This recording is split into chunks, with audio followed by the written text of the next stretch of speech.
Hello, welcome, Cabbage here. Let's have a look at the next War God Impossible for Nirvana. And then gimmicks here, the main gimmick is Gravity Barrier, and then there are also a lot of warps on this mission. So most of my characters will have both no Gravity Barrier and no warp. And then on this first stage we see a new enemy, these skulls. And then there are two types of skulls here. There's the kind with the skull mark and the kind without. If we take down the skull without, then they just die and then disappear. The ones with the skull mark, if we take them down, they'll shoot out a homing at us, and then they will revive the next turn. So as much as possible, we want to leave the skulls with the skull marks alone. And then talk about the team that I'm using. First I'm using Sky Armor, and then he is a bounce with no gravity barrier and no warp. And he is a power type, so his attack is very high, but his speed is slow. And then he has a blast bump combo, so he can be good to get out my other players' bump combos. And then he's got a kind of a unique strike shot. His speed is lowered, but then he knocks up the target that he hits up into the air with a chance for a second hit, and that would do a set amount of damage, which is pretty damaging. Alrighty, and then here is the second stage, same idea as the first. We can take down the skulls without the marks on them, and then they'll stay gone. The ones with the skull marks, though, will shoot out homing and then revive themselves. And then there are the two dragonflies, and then if we take them down, all of the skulls will disappear. So if we can just go after the dragonflies and be done with it. Alright, and then to continue talking about my team, next I'm using Nanami, the new Transcendent form. And then she has no gravity barrier only, so the warps will kind of trip her up a bit. But she has a strike shot where she moves around and then knocks people up into the air. Kind of similar to Sky Armor, but she gets more speed and more hits. And that also does set damage. And then she has very strong double bump combo that does short range attacks. One is the mini spread, which does decent damage.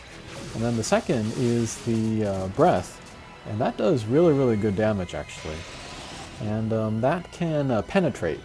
The short spread, it just hits the first target and then that's it. But the breath will penetrate, so that has an added benefit there. And then next up I'm using Gennai. This is the evolution version, and he also has no gravity barrier and no warp, so he'll be pretty mobile here. He has a pretty strong bump combo, the vertical laser. He is a blast type, so he gets extra damage there. And then he has a speed and power up strike shot. So yeah, there is Nanami going into the warp.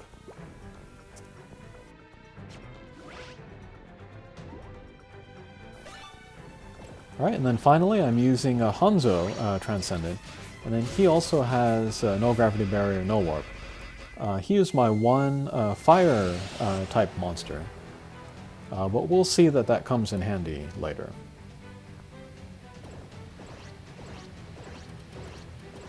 And yeah, I didn't have a lot of trouble with this mission. Very different compared to the recent Colossal missions. And then the character of Nirvana I really like a lot, so I'd like to make the max look of him in the future. Okay, so here is the mini-boss, and this is of Snowbow. And this was kind of surprising to a lot of people when they saw this for the first time, because I believe this is the first time a Hatcher monster has ever been a boss in a mission. I could be wrong, feel free to correct me on that. But yeah, the way that this level is set up, if we take down the boss, that will be the end there, everybody else will run away. And then if we hit Snowbow, she'll give us a speed up. So that can be kind of a nice bonus to us. And then we see these two kind of robot-looking guys on the sides. They will heal, so we want to get rid of at least one of them before we start going after the boss. And then finally we have all of these grass guys, and they will shoot out horizon lasers. And that's the only attack that they have, so if we can get above or below them, then we can avoid their attack completely, and then we don't need to worry about them. So yeah, once we get rid of one or both of the little robots, we can just stay towards the top of the screen. And then that way the grass guys can't hit us, and then we can concentrate our attacks on the boss. But yeah, the lasers are fairly powerful, and then they also get an attack up, so we do want to try to not take those if possible. Okay, there's that speed up.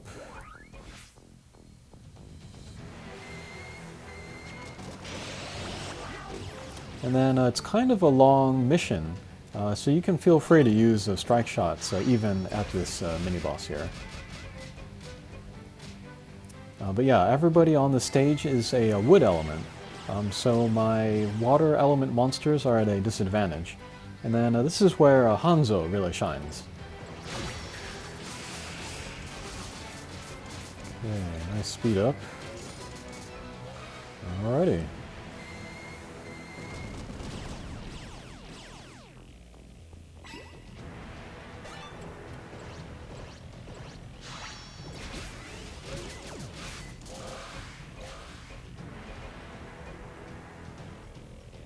Okay, and the next stage, and this is another snowbow stage. This one's a little bit different and maybe a little bit more difficult. This time the boss is in the center of the stage, so it's more difficult to stay to her sides.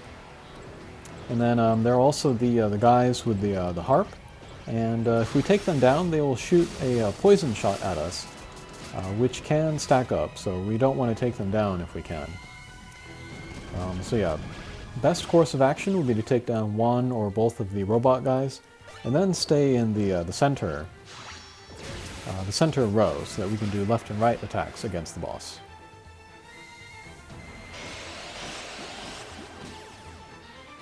Yeah, pretty big damage on my water characters there. Okay, let's go ahead and use Hanzo's strike shot.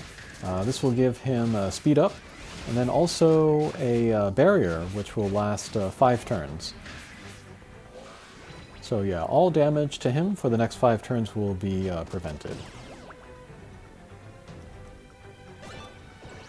Okay, we'll do a real shallow angle here.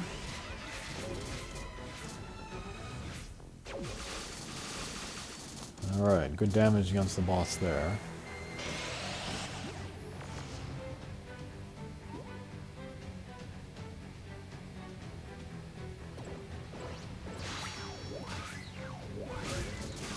Alright, so not much we could have done there. Nanami just got into the warp, so...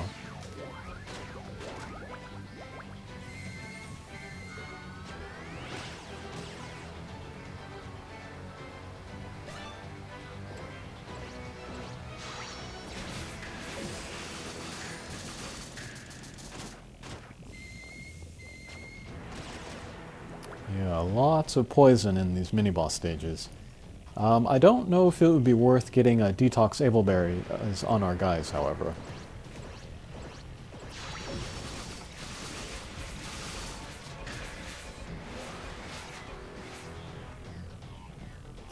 But yeah, this entire mission, it kind of benefits from playing really shallow angles on these mini-boss stages because of the speed up, and then you don't want to get out of position too much. And then in all of the other stages, there are certain characters that you don't want to take down. So shallow angles can really help here. Okay, first boss stage. If we look at the boss, we see he has no weak point. That's one thing to note. And then another thing is that his HP bar has a tick mark on it. And then going back to the first point, if we take down that kind of round-looking robot, the weak point will appear, in Nirvana.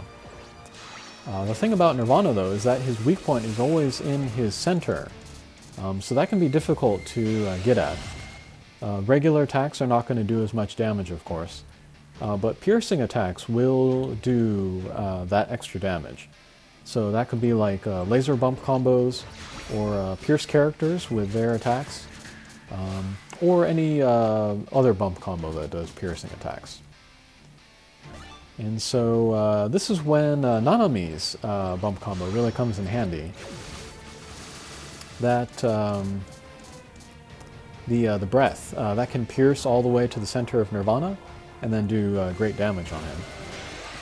And then on that turn there, we lowered his hit points beyond the tick mark. And then what happens there is that he goes into angry mode, and then his attacks change, and then he also gets defense down. So yeah, before this happens, he has pretty high defense, and then after that, he has lower defense. Okay, there's that crazy damage from Nanami's bump combo.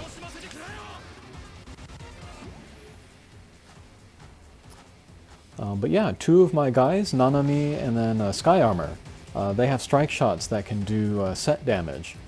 And then that's a good way to get around the weak point being in the center of the character. And then also in this earlier stage when the character's defense is very high, that's another good way to get good damage on there.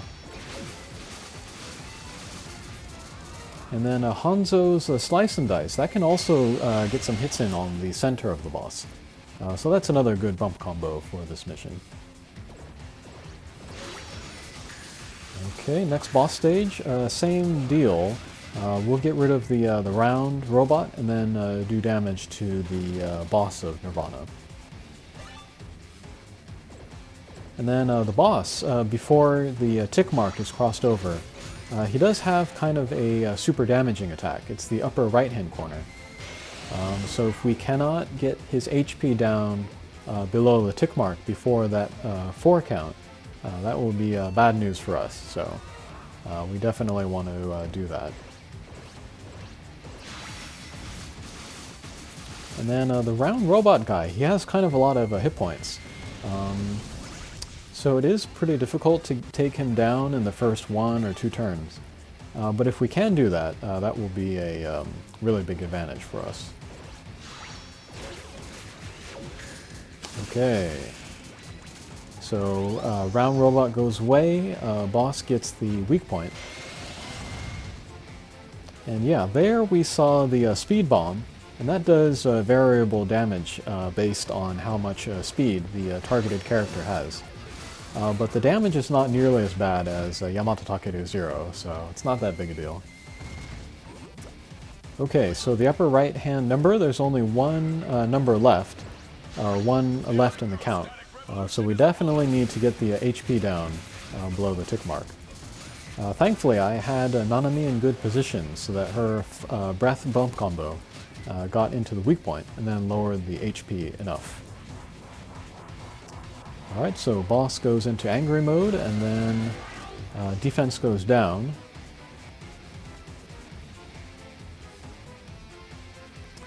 And then here I'm calculating to see if I can survive this next attack, so that I can pick up the gold heart next turn. And I figured I could. And yeah, there we saw another good breath attack from Nanami into the weak point of the boss. And then the difficulty of this stage, this goes true for every mission, but especially for this mission, is that depending on the positioning of your guys, if your positioning is really good, that can really make everything easier. It can be a lot easier to take down the round robot at first, or also to do good damage to the boss. Okay, last stage. Again, same idea. We'll take down the round robot first to make the weak point appear in Nirvana. And then here we have a lot more skulls, and yeah, they're kind of in an inconvenient position. And then, yeah, once we get to the boss stages, I generally ignore the dragonfly characters. they're not worth my time to go after. I just go after the round robot and then the boss, and that seems to work.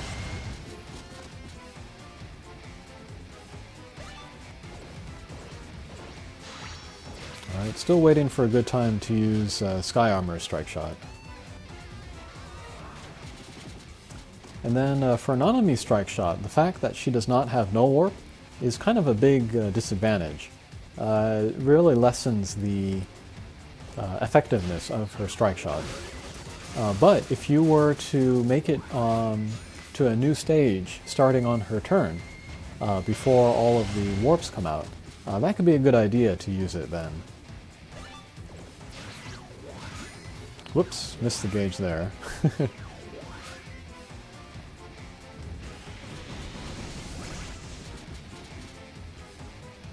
Okay, so with a Hanzo here, we're going to use his Strike Shot. Again, it gives him a speed up, so he can get more hits on guys. And then we'll give him a barrier, which will prevent damage. I was getting a little nervous about how long it was taking to get the round robot down, so that's why I used that there. Alright, I see Nanami in great position next to Nirvana, so we'll get the bump combo in there. And then here I saw a chance to use Nanami's Strike Shot.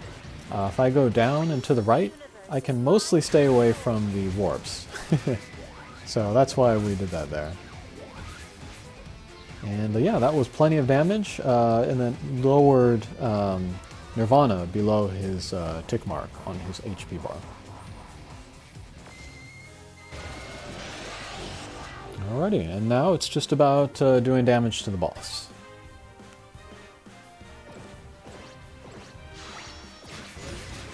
And then these skull guys, they do act as null pierce guys, anti-pierce guys. So if we did have a pierce character and we tried to go through the skulls, we would get slowed down quite a bit.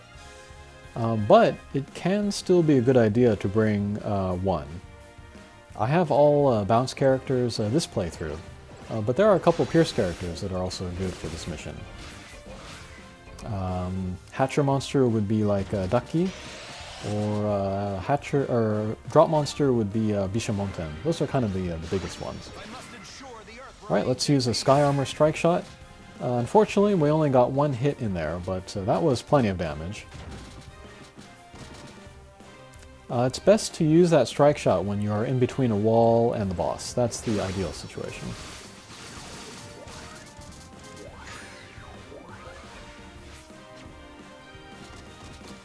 Okay, one more attack should do it.